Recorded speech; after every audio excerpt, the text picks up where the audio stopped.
Sup everybody, this is Karak with ACG, and as always, it's my continuing mission to bring you reviews for completed games that aren't 2 minutes long or filled with sponsored bullcrap.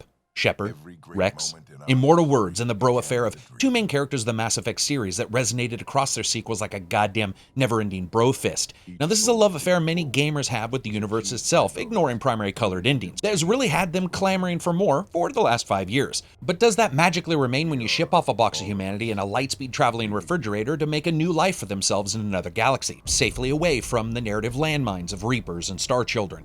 Let's find out and see. Mass Effect Andromeda is on the PS4, PC, and Xbox One, and out on March 21st. As always, if you like the video, maybe subscribe. So here's my review for Mass Effect Andromeda, finally leaving the hinterlands, no OSHA in the future, and what happens when a speak and spell gains sentience. Graphics are up first.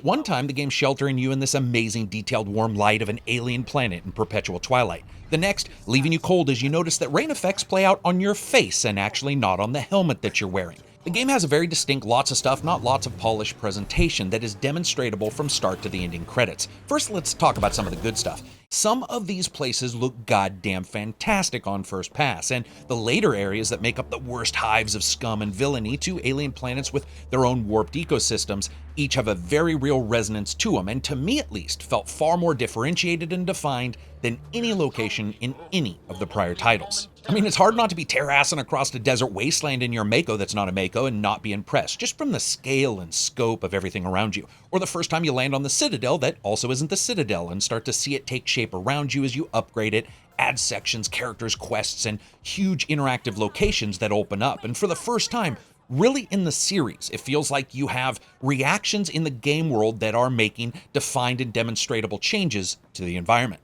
But unfortunately, not all is well in the land that Shepard and Rex left behind. There are issues everywhere when you look closer, from the strange dimensions of every human on board that makes it look like little children run around a futuristic Disney playground, to characters just falling from the goddamn sky. And half the time you're running around talking to folks who look like Hannibal Lecter snuck on board and is just wearing different alien faces, from standing to sitting to talking to fighting. The fact is, there's a very real roughness to the animation that impacts the gameplay, especially if you're a fan of narrative.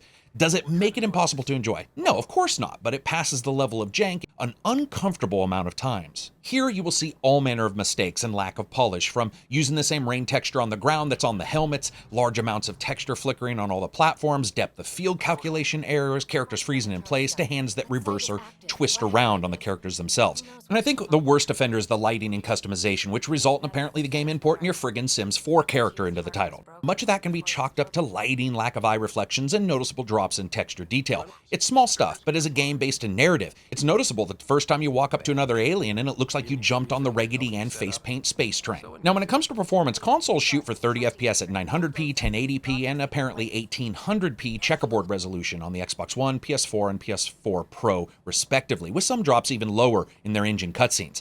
And those drops unfortunately continue, especially on the later planets, with frequent below 30 drops and a very poor draw distance as well when it comes to background clutter. Frame timing issues also show up, and some screen tearing. When it comes to the PC, I had an i7 at 4.2 and a 1080, and I was able to get this locked at 60 on Ultra. Your mileage is going to vary, of course, depending on drivers. As a package, Andromeda has a lot going for it, but sadly runs into very real problems whenever it's trying to show you those excellent bits. Now that doesn't mean it can't look amazing, but the lack of polish and true actual demonstrable errors is highly disappointing, even when this is completely patched up day one. That being said, when you're racing redline across a planet, the game can actually look pretty fantastic. Sound, music, and voice. Milky Way is what the humans call it. We have our own word. Solarians have theirs. So, what do you call it? It's 600 years away. I call it gone. Exposure to the surface radiation will kill you, Pathfinder. I do not advise leaving the Nomad.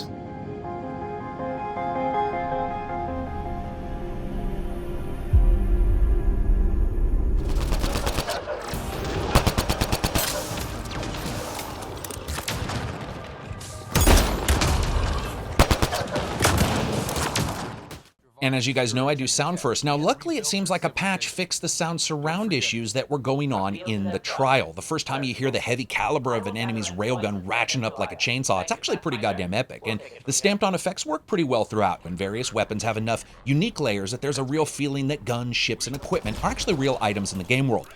Also, kudos to BioWare for including various settings for surround, stereo, and dynamic levels in their sound options, though strangely enough, they have a subtitles option in 2 places, one in the game options and one in sound options that apparently do the same thing, and I'm not sure why. Now, sadly, we do have some issues that remain. Some environmental problems where environmental sounds will just stop, turning a downpour into that dreaded moment in a hearing test when you're not raising your hand at that sound anymore. Overall, I'd say pretty good sound, but a couple issues remain post that patch that I hope continue to get shored up. And of course, that brings us to music. Now, probably the most barren of the soundtracks I've heard in years, and certainly in the Mass Effect games. When it does play, it has some excellent little tonal callbacks to the original series and light synth vibes, and it does a wonderful job evoking emotion in those particular instances. And while not really going heavy on particularly familiar themes, there's an almost overriding desire, though, to stay out of the limelight that I was not entirely comfortable with. For example, no music at all plays in many locations you explore, just none, which for many folks will be fine, but for those that liked a good deal of the exploratory music, there's going to be far less of that here, and it can make the game feel completely unfinished. Honestly, I really like the soundtrack. I just really wish it played more to add some of that emotional feeling within different environments. Voice. Now listen, I can hire Robert De Niro, and if I'm writing the script, he's still going to sound like an ADD-ridden asshole. So overall, while I like the twin writers' voice actors, much of Mass Effect Andromeda is actually fairly poor when it comes to writing and voice direction, even comparing to the prior titles, but certainly so as gaming has improved in these last 5 years.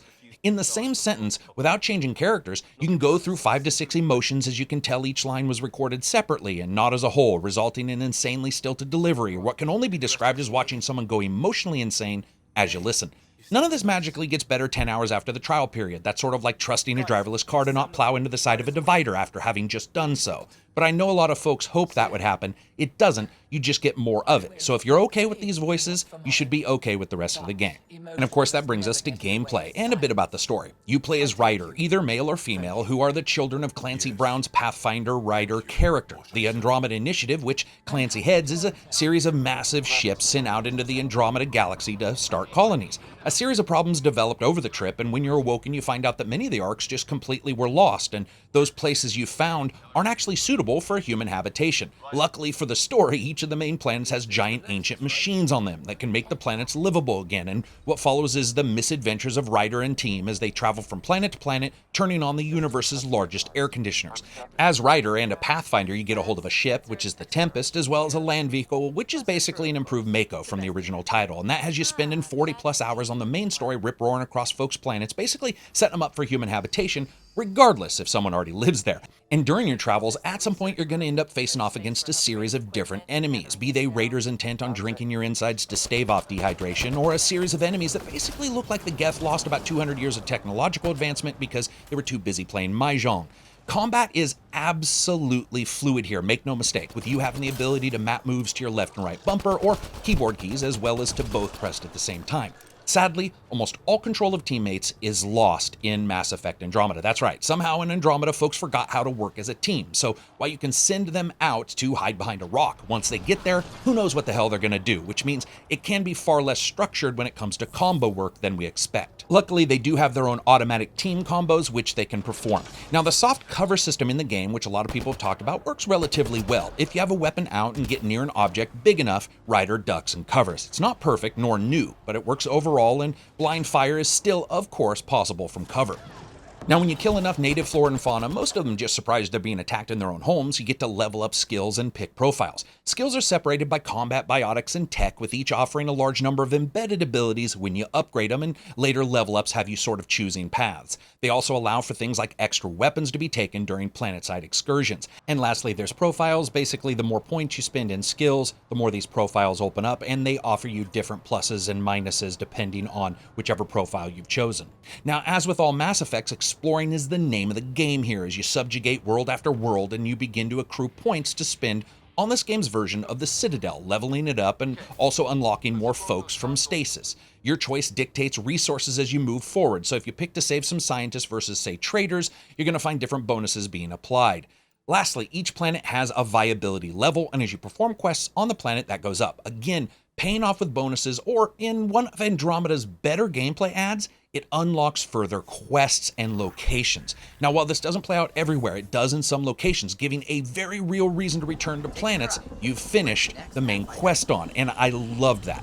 Now, one element that Andromeda does really well is questing. Quests all piggyback on the main quest itself, and the amount that this improves the game's narrative is almost impossible to describe.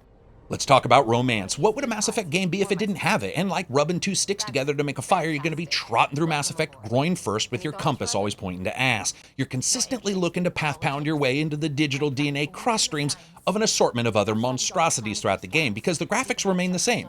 So, during those scenes, it's akin to watching two mannequins who've been given the breath of life and decide full contact mouth wrestling is the best way for a species to propagate. And that's another issue that I had with this game. For every one of the characters you could romance or have in your squad, only 2 of them really landed with anything other than a dull thud. In the end, there just isn't a Garrus or a Rex here. So the crafting system, while deep, is also intensely cumbersome, spreading knowledge about research and development into specific tech types, splitting research and development, and then having you research the item, then craft the item, all of them taking various resources you get. Luckily, you can buy a lot of these items from merchants on and off ship. The honest truth is, though, it never felt organic to the rest of the gameplay, but your mileage is going to vary.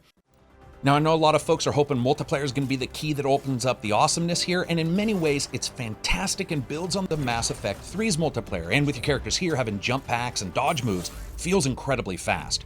Multiplayer has you hiring teams of strike agents, outfitting them with special skills, and then performing missions without you, or launching into them yourself after picking from an assortment of about 20 plus characters. You jump into battle, and they have missions that are different gameplay types, like Horde, Team Deathmatch, and otherwise. And sadly, there was a lot of technical issues here as well. There's an insane amount of rubber banding and location teleporting. I hope this can be fixed post-launch or at launch. We'll just have to wait and see.